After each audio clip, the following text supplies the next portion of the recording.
नमस्कार बच्चों, आज मैं आपके लिए आपकी पाठ्यपुस्तक बसंत भाग 1 का चौथा पाठ चांद से थोड़ी सी गप्पे पाठ के प्रश्न अभ्यास लेकर आया हूँ।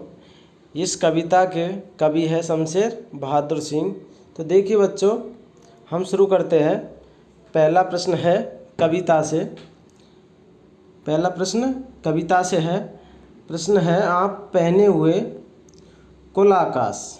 आप पहने हुए कुल आकाश के माध्यम से लड़की कहना चाहती है कि क्या कहना चाहती है कि चांद तारों से जड़ी हुई चादर ओढ़कर बैठा है। कैसी चादर ओढ़ के बैठा है? तारों से जड़ी हुई। दूसरा है, चांद की पोशाक चारों दिशाओं में फैली हुई है। आप किसे सही मानते हो? तो उत्तर इस प्रकार है बच्चों कि लड़की यह बताना चाहती है कि संपूर्ण आकाश तुम्हारे चारों ओर है। ऐसा लगता है जैसे यह संपूर्ण आकाश ही तुम्हारा क्या है? वस्त्र है, जिस पर क्या जड़े हुए हैं? सितारे जड़े हुए। कैसे सितारे? तारे रूपी सितारे। अब हम दूसरे प्रश्न पर आते हैं बच्चों। दूसरा प्रश्न है कविता से कि कवि ने चांद से गप्पे किस दिन लगाई होगी। इस कविता में आई बातों की मदद से अनुमान लगाओ और उसका कारण भी बताओ। जैसे कि कौन कौन सी बातें आई है इस कविता में। कुछ शब्द दिए हुए हैं जैसे कि दिन, कारण, पूर्णिमा, अष्टमी से पूर्णिमा के बीच, प्रथमा से अष्टमी के बीच। तो उत्तर इस प्रकार है बच्चों।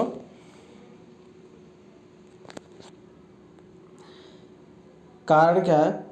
पूर्णिमा चांद पूरी तरह दिखाई देता है, पूर्णिमा को गोल नज़र आता है। अष्टमी से पूर्णिमा के बीच चांद तिरछा नज़र आता है। प्रथमा से अष्टमी के बीच चांद बहुत पतला नज़र आता है। मेरे विचार से कवि ने चांद से अष्टमी और पूर्णिमा, अष्टमी से पूर्णिमा के बीच गप्पे लगाई होगी। कहाँ से कहाँ तक? अष्टमी से और पूर्णिमा के बीच। तीसरा प्रश्न है। प्रश्न क्या है कविता से कि नई कविता में तुक या छंद के बदले बिंब का प्रयोग अधिक होता है। बिंब वह तस्वीर होती है जो शब्दों को पढ़ते समय हमारे मन में उभरती है। कई बार कुछ कवि शब्दों की ध्वनि की मदद से ऐसी तस्वीर बनाते हैं और कुछ कवि अक्षरों या शब्दों को इस तरह छापने पर बल देते हैं कि उनसे कई चित्र हमारे मन में बने।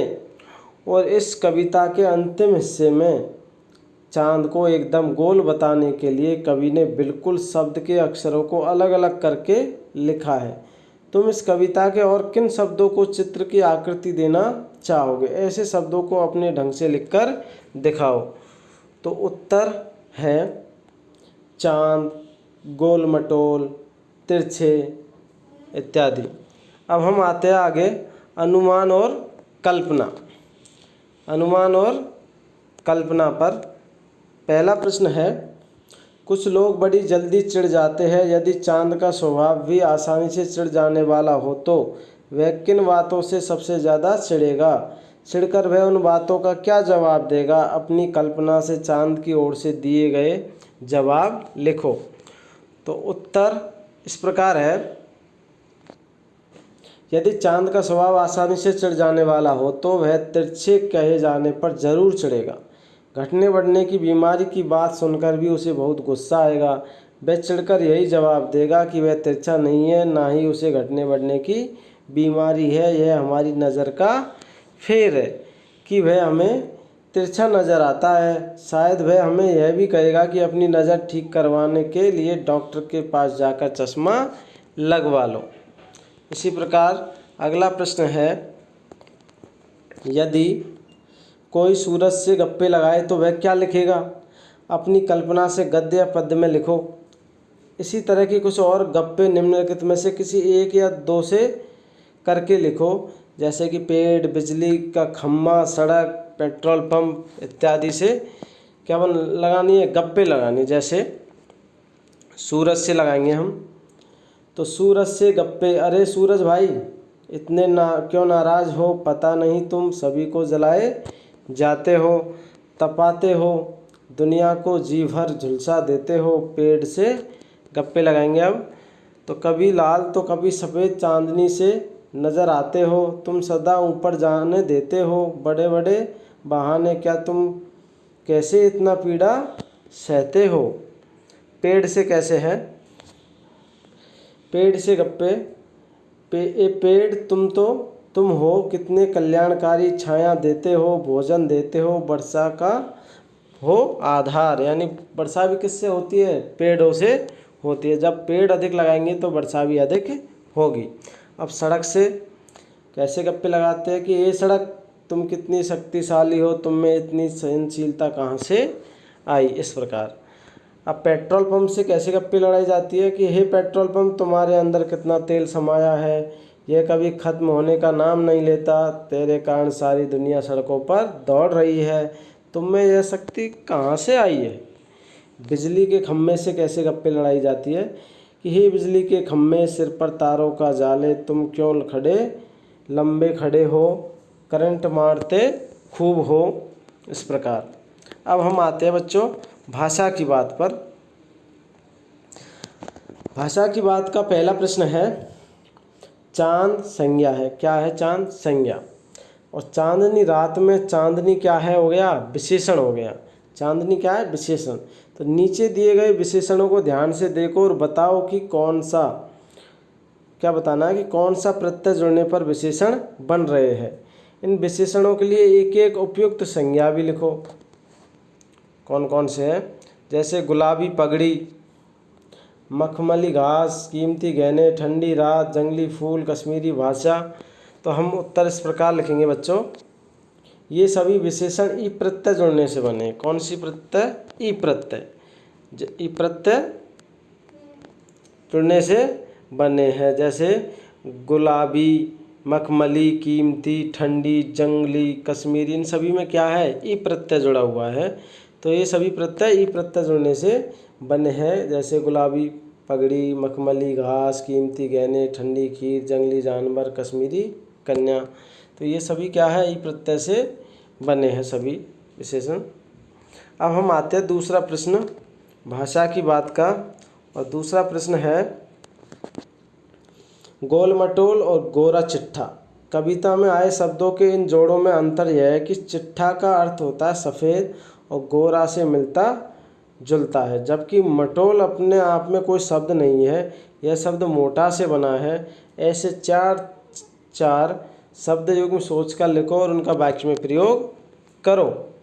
तो हम देखते हैं शब्द युग्म में खाना बाना, चाय वाय, पानी वानी, मोल तोल। इनका वाक्य में प्रयोग कैसे होगा? जैसे खाना बाना है तो खाना बाना शब्द युग्म है, इसका वाक्य में प्रयोग होगा, खाना बाना तो अच्छा ही बना है। चाय वाय का, यहाँ चाय वाय का प्रबंध नहीं है। पानी वानी का, उसने मुझे पानी वानी भी नहीं पिलाया। मोल तोल का, दुकानदार से मोल तोल करके ही सौदा लेना। इस प्रकार तीसरा प्रश्न है आगे कि बिल्कुल गोल कविता में इसके दो अर्थ हैं, गोल आकार का और गायब होना। ऐसे तीन और शब्द सोच कर लिखो, उनमें से वाक्य बनाओ जिनके दो दो अर्थ निकलते हो। यहाँ पर बिल्कुल गोल के दो अर्थ क्या है? एक तो है आकार वाला गोल और दूसरा है गोल हो जाना अर्थात गायब होना। तो इसी प्रकार हमें और शब्द सोचने हैं जिनके दो दो अर्थ निकलते हैं और वाक्य भी बनाना है। तो देखते हैं। पहला शब्द है पत्र। पत्र को हम पत्ता भी कहते हैं। वाक्य में प्रयोग कैसे करेंगे? बसंत में वृक्षों से पत्र झरने लगते हैं। चिट्ठी, इसे हम चिट्ठी भी कहते हैं। जैसे आज दादी जी का पत्र आया था। अंबर को हम वस्त्र कहते हैं। तो विष्णु भगवान पीताम्बर धारण करते हैं। पीताम्बर यानी पीला वस्त्र। आकाश, चांदनी रात में अंबर की शोभा निराली है। अंबर यानी भी क्या होता है? आकाश होता है। कनक अर्थ होता है सोना, यह हार कनक से बना है। और एक अर्थ भी होता है धतूरा, यानी कनक खाने से आदमी पागल हो जाता है। तो इस कनक का अर्थ क्या हो गया? धतूरा हो गया। और ऊपर वाले कनक का अर्थ क्या हो गया? सोना हो गया। इस प्रकार चौथा प्रश्न है भाषा की बात का, ताकि, जबकि, क्योंकि, हालांकि कविता की जिन पंक्तियों में ये शब्द आए हैं उन्हें ध्यान से पढ़ो। ये शब्द दो वाक्यों को जोड़ने का काम करते हैं। इन शब्दों का प्रयोग करते हुए दो दो वाक्य बनाने हैं। जैसे कि ताकि से बनाएंगे हम, आयुष मेहनत कर रहा है ताकि परीक्षा में प्रथम आ सके। तुम दवाई खा लो ताकि सुबह स्कूल जा सको। इसी प्रकार जबकि से बनाएंगे, मदन ने राजेश की मदद की जबकि दोनों में शत्रुता थी। राजा भागा हुआ आया जबकि काफ़ी धूप हो रही थी। अब चूंकि से बनाएंगे, चूंकि से कैसे बनेंगे, चूंकि मैं बीमार हूँ इसलिए काम पर नहीं आ सकता। और दूसरा वाक्य क्या है चूंकि से, चूंकि उसे विद्यालय जाना था इसलिए वह जल्दी घर चला गया। अब हालांकि से बनाएंगे, हालांकि इस साल वर्षा कम हुई परंतु फसल फिर भी अच्छी हुई। दूसरा वाक्य है, हालांकि तुम ठीक कहते हो परंतु लोग नहीं मानते। पांचवा प्रश्न है, गप और गपशप और गप्पबाजी, क्या इन शब्दों के अर्थों में अंतर है? तुम्हें क्या लगता है? लिखो। तो बच्चों इस प्रश्न का उत्तर आप खुद से लिखेंगे, छात्र अपने आप करेंगे इसको। सभी बच्चे खुद से इस प्रश्न का उत्तर लिखेंगे। दूसरा हम देखते हैं कुछ करने को, लास्ट में जो प्रश्न दे रखे हैं पाठ के अंत में, कुछ करने को। तो इसमें क्या है प्रश्न कि क्या आप जानते हैं कि दुनिया भर में कई प्रकार के कैलेंडरों का इस्तेमाल होता है। नीचे दो प्रकार के कैलेंडर दिए गए हैं, इन्हें देखकर प्रश्नों के उत्तर दीजिए। कौन कौन से? जैसे संवत 2063, सन 2006। तो इन कैलेंडरों में से कौन सा कैलेंडर चंद्रमा के अनुसार है? क्या आपके आसपास इन दोनों कैलेंडरों का इस्तेमाल होता है? यदि हाँ तो किन किन मौक़ों पर? और तीसरा प्रश्न है इसमें ही, कृष्ण पक्ष और शुक्ल पक्ष का क्या अर्थ होता है?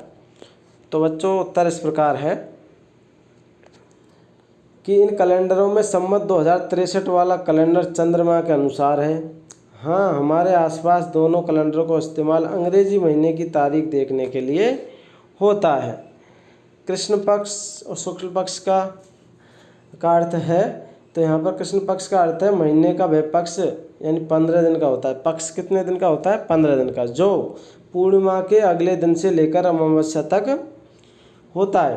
तथा शुक्ल पक्ष अमावस्या के अगले दिन यानी प्रतिपदा से लेकर पूर्णिमा तक होता है।